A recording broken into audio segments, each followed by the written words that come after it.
L'agence Sovimo vous présente les clés de l'immobilier. Visez haut, visez beau, visez Sovimo.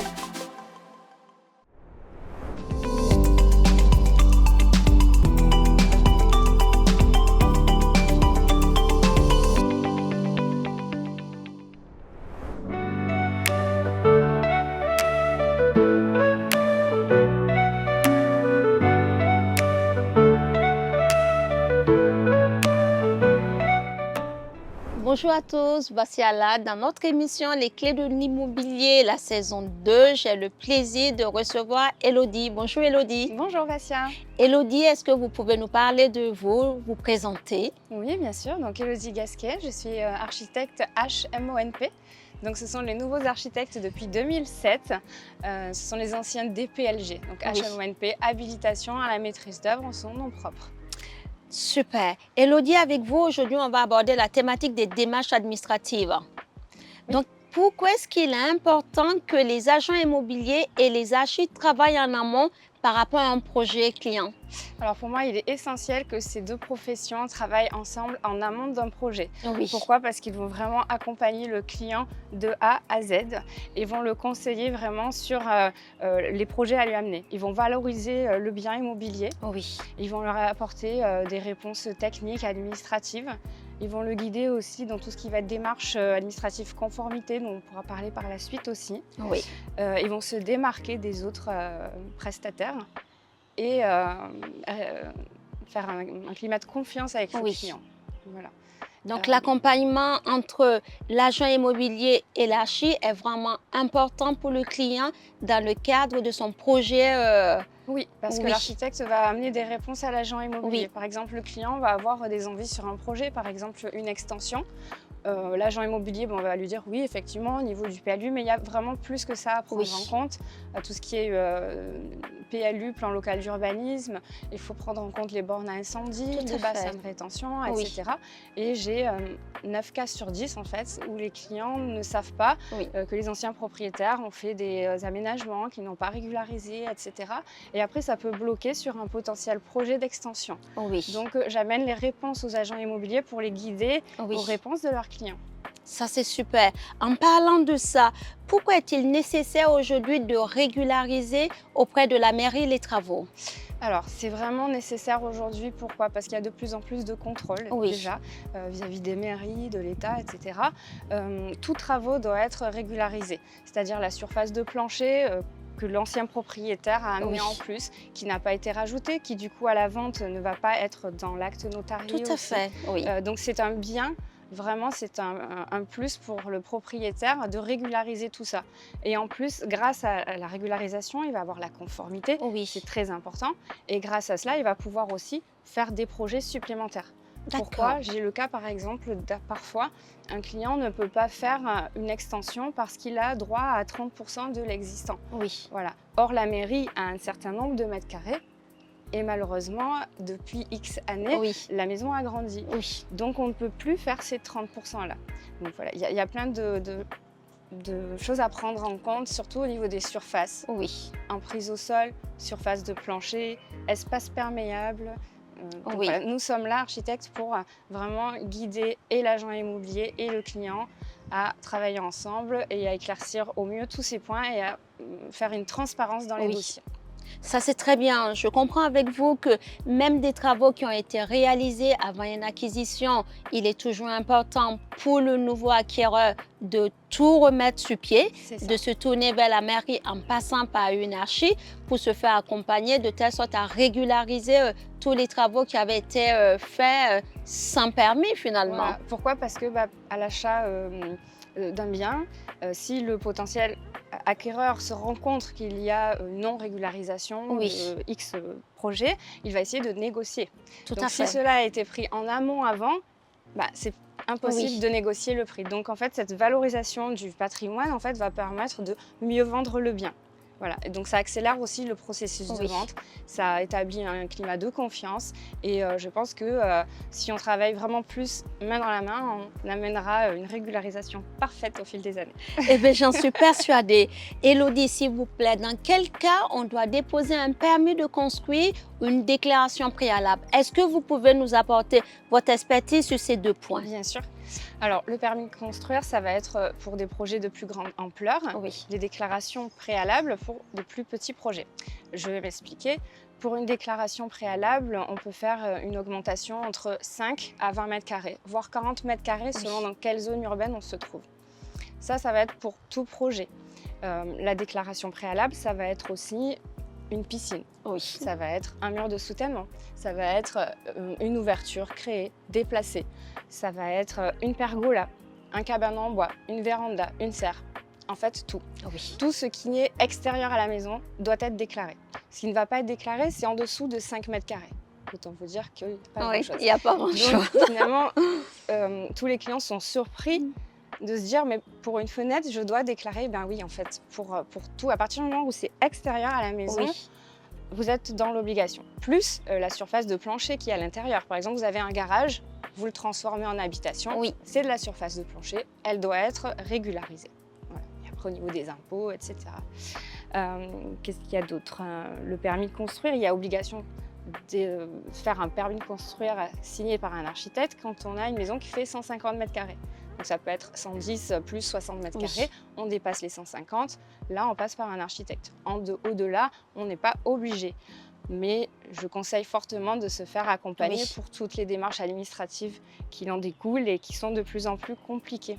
Tout à fait, oui, tout à fait. Quelles sont les surfaces qu'il faut prendre en compte dans le cas de l'immobilier et du bâtiment?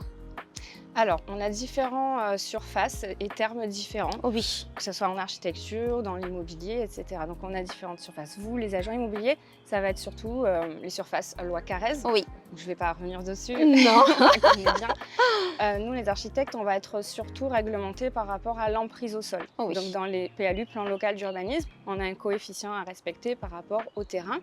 Cette emprise au sol, c'est quoi? Ça va être vraiment la projection verticale sur votre terrain. Ça va être l'emprise au nu extérieur de la maison. Des piscines peuvent compter en emprise au sol, ça va dépendre des mairies, des PLU. Des terrasses peuvent compter selon la hauteur du niveau à laquelle elles sont placées par rapport au terrain naturel.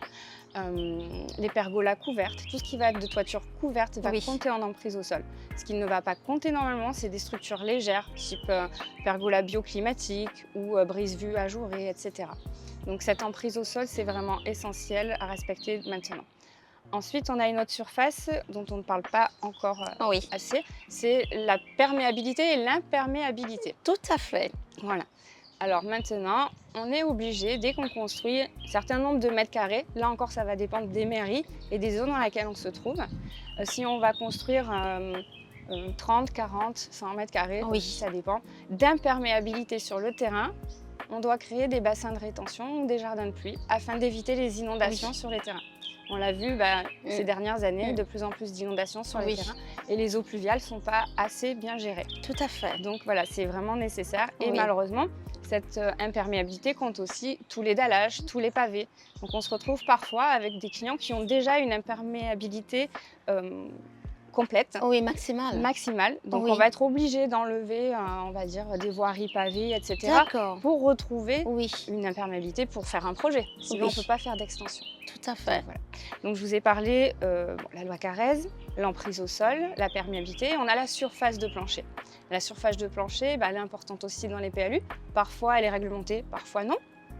On doit la déclarer dans les CERFA. Pourquoi? Parce qu'après, il y a le lien aux impôts, etc. C'est cette surface de plancher qui va être importante aussi pour l'architecte. Surface de plancher, c'est vraiment les plateaux intérieurs au nu de l'isolant, en enlevant bien sûr la trémie. A contrario de la surface habitable, où là on enlève les cloisons. Voilà. La surface de plancher, c'est vraiment la totalité des plateaux intérieurs de votre maison. Selon vous, maintenant que vous nous avez bien présenté les différentes choses, quelles sont les missions qu'un architecte peut mettre au service de son client? Oui, alors tout d'abord, la première mission de l'architecte, c'est le conseil. Donc on commence vraiment par là. On va conseiller au mieux le client, écouter ses besoins, l'orienter vers différents projets possibles ou pas. Moi, je préfère faire une étude de faisabilité maintenant en amont, étudier vraiment le PLU, me renseigner sur les bornes à incendie, sur tous les bassins de rétention, sur des choses un petit peu plus techniques. Et parfois, malheureusement, lui dire, bon, bah, oui, votre projet est possible si vous installez à vos frais 2 bornes à incendie, par exemple, une borne à incendie. Et dans l'honnêteté, bon, bah, soit on continue ensemble, soit on continue pas. Mais au moins, on a vraiment établi une confiance entre lui et moi. Après, cette faisabilité faite, je fais une proposition d'honoraire sur ma prestation suivante, qui va être l'esquisse, les plans intérieurs, l'aménagement et le permis de construire ou la déclaration préalable. Une fois qu'on établit ça, on suit le client jusqu'au bout. Si la mairie demande des pièces complémentaires, on est toujours là pour l'accompagner, le suivre, car ça peut effectivement arriver. Tout à fait. Après, le client peut s'arrêter au permis de construire et gérer tout seul la construction. Ou alors, il fait appel à l'architecte ou à un maître d'œuvre, puisque l'architecte est maître d'œuvre. Voilà. Et à ce moment-là, bon, on établit un appel d'offres, on consulte des entreprises, on fait des plans plus détaillés pour que les entreprises puissent établir des devis sur ces plans-là. Et après, on suit le chantier jusqu'à la livraison. Tout à fait. Élodie, vous nous avez parlé tout à l'heure du permis de construire, de la déclaration préalable. Est-ce que vous avez des documents à nous montrer pour mieux étayer auprès de nos téléspectateurs comment tout cela se présente? J'ai avec moi, par exemple, un permis de construire. Génial. Qu'est-ce que va demander la mairie? Elle va demander un CERFA à remplir, avec tout un tas de questions juridiques sur le terrain, les surfaces avant, après. D'où l'importance de savoir combien on a de surface de plancher quand on achète un bien. Voilà, parce que ça va être important pour la suite. Donc ça, c'est vraiment le document type administratif à remplir. Hop. Ensuite, nous avons... Ah, là, j'en ai pas parlé. La réglementation thermique. Voilà, la RE 2020. Avant, on avait la RT 2012. Maintenant, on a la RE 2020 qui est obligatoire selon un certain nombre de mètres carrés à présenter pour un permis de construire. Et là, on fait appel à un thermicien. Tout à fait. Et ça, c'est obligatoire pour le dépôt d'un permis de construire.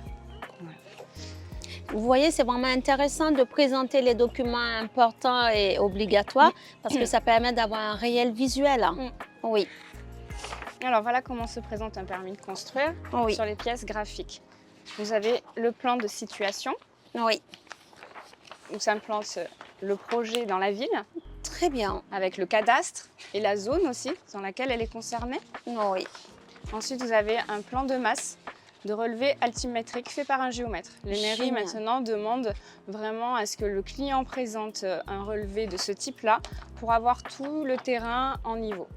Voilà, c'est très important pour nos hauteurs à respecter, nos emprises, etc. Là, vous avez l'implantation type du plan masse de la villa construite sur le terrain. Hop. La coupe sur le terrain.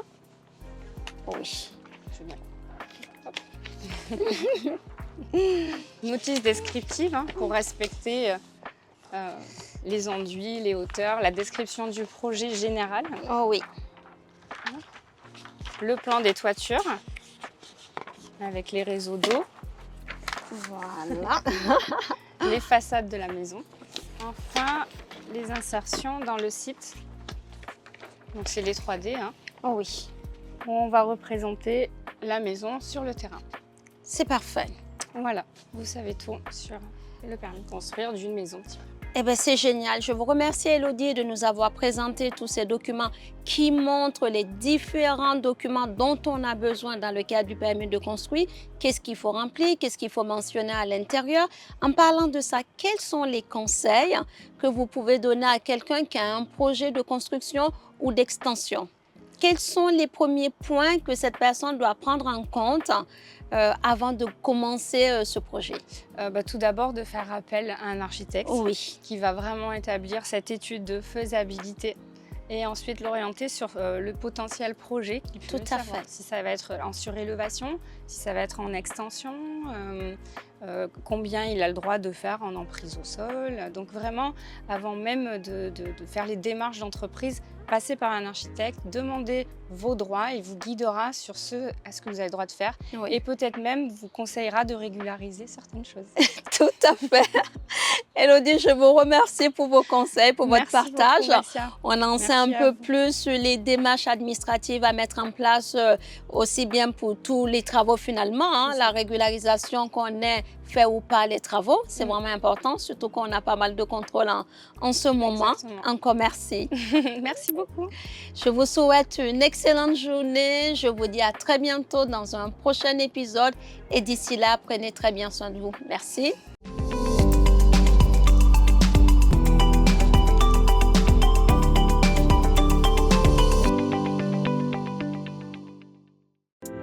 L'agence Sovimo vous présente les clés de l'immobilier.